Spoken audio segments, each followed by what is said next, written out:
On reste dans les Pyrénées avec la sortie d'un livre pour fêter le 10e anniversaire du Parc national des Pyrénées ariégeoises. Ce sera en mai prochain.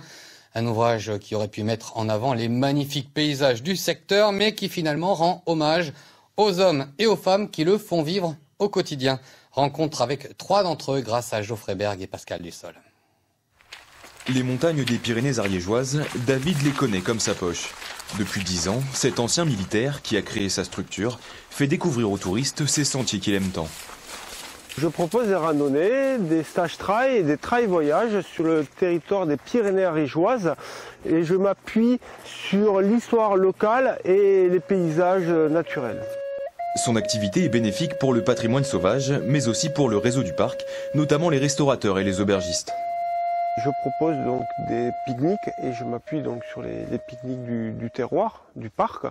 Mais aussi, quand on fait un point d'accueil, pareil, on essaye de favoriser des points d'accueil chez un prestataire qui est aussi parc et qui propose des services annexes. De son côté, Annie profite aussi du réseau commercial du parc. Les apéritifs à base de fleurs qu'elle cueille et transforme elle-même sont vendus dans toutes les boutiques locales. Chez elle, tout est fait main. Il va falloir investir dans une étiqueteuse car 15 000 bouteilles par an, ça commence à faire. Par son activité, elle met en valeur les ressources naturelles du parc. Son produit phare, cette liqueur de sureau, est exclusivement fabriquée avec des fleurs locales. L'identité vient du fait que le produit que la récolte de sureau se fasse dans le parc et les autres produits aussi. Et la production se fait à la cave à Montaigut.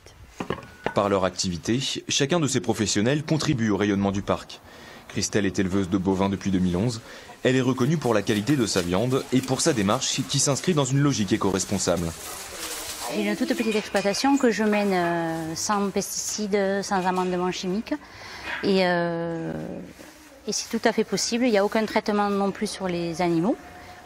Il peut y en avoir exceptionnellement, mais j'essaye de ne pas en faire du tout. Là, il y a 8 mois sans traitement sur les veaux, par exemple. Au total, 46 000 habitants vivent dans le parc, qui couvre 40% de la superficie de l'Ariège.